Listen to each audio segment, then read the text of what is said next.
বার্তা এক নজর। পাকা রাস্তা না হলে ভোট বয়কটের দাবি খন্নানে। হুগলি জেলার পান্ডুয়া বিধানসভার অধীনে খন্নান ইটাচুনা গ্রাম পঞ্চায়েতের অধীনে গ্রামের রাস্তা বেহাল অবস্থা। গ্রামে নেই পাকা রাস্তা।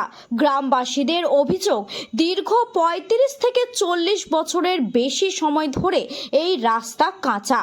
ভোট যায় আর আসে, রাস্তা পাকা হয় না। একাধিকবার পঞ্চায়েত, বিডিও অফিস ও প্রশাসনিক দপ্তরে জানিয়েও কাজের কোনো সুরাহা হয়নি। কিছুদিন আগে পঞ্চায়েত প্রধানের কাছে লিখিতভাবে অভিযোগ করা হলেও কোনো কাজ না হওয়ায় পঞ্চায়েতের সামনে আজ পোস্টার হাতে নিয়ে বিক্ষোভ দেখান। তাদের দাবি, গ্রামের পাকা রাস্তা না হলে ভোট বয়কটের ডাক দিলেন তারা। ভোট বয়কট লেখা পোস্টার নিয়ে গ্রামের মহিলারা সামিল হন। ঘটনাস্থলে উপস্থিত হয় পান্ডুয়া থানার পুলিশ। সবশেষে পঞ্চায়েত প্রধান বাসন্তী হেমব্রম বলেন, আমরা যত সম্ভব তাড়াতাড়ি এই গ্রামের রাস্তার কাজ শুরু করব। এই বিষয়ে গ্রামবাসী পঞ্চায়েত প্রধান কি বললেন শুনবো। অন্যদিকে বিজেপি নেতা সুরেশ সাউ বলেন, এটা সব জায়গায় হয়ে আসছে। বিজেপি আসলেই সব জায়গার রাস্তাঘাট সব কিছুই উন্নয়ন হবে। আরও কি বললেন শুনবো বিজেপি নেতার কাছে। হুগলির খন্নান থেকে রাজেশ দেবনাথের রিপোর্ট, বার্তা এক নজর।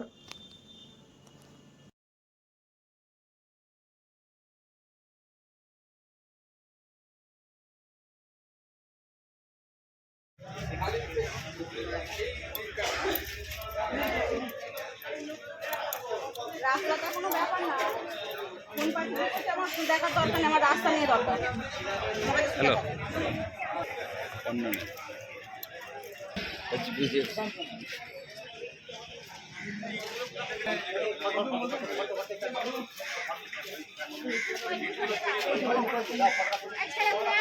আপনার পঞ্চায়েত এলাকায় বহুদিনের সমস্যা, রাস্তা, নিকাশি, লাইট, এর আগে বহুবার জানানো হয়েছে, কি বলবেন?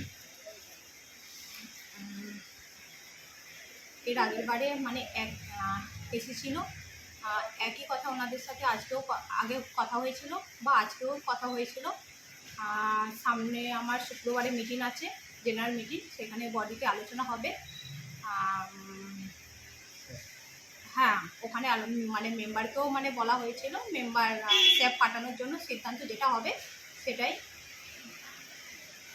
মনে হয় কি পুজোর আগে রাস্তাটা হয়ে যাবে? কি মনে হয়? আমি চেষ্টা করব। কি নাম আপনার? বাসন্তী। ক্ষমতায় বাম কংগ্রেস থাক, চাই ক্ষমতায় তৃণমূল থাক, মানুষকে দুর্ভোগের মধ্যে পড়তে হবে, এটাই স্বাভাবিক আছে। দীর্ঘ বহু কাল ধরে এটাই হয়ে এসছে পশ্চিমবাংলায়। কারণ এই রাজনৈতিক দলগুলো যখনই ক্ষমতায় এসছে, নিজেদের আখের গোছাতে ব্যস্ত থেকেছে, নিজেদের পকেট ভরতে ব্যস্ত থেকেছে, মানুষের নিয়ে ন্যূনতম ভাবনা চিন্তা এদের মাথায় ঘোরে না।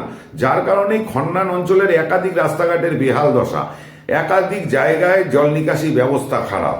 সুতরাং মানুষকে ভোট বয়কটের ডাক দিলে চলবে না, এদের বিরুদ্ধে গিয়ে বিজেপিকে ভোট দিতে হবে, তবেই ওই এলাকার উন্নয়ন সম্ভব হবে, রাস্তাঘাট সুন্দর রূপায়ণ হবে, জল নিকাশি ব্যবস্থা ভালো হবে। এদের বিরুদ্ধে গিয়ে ভোট দিতে হবে মানুষকে।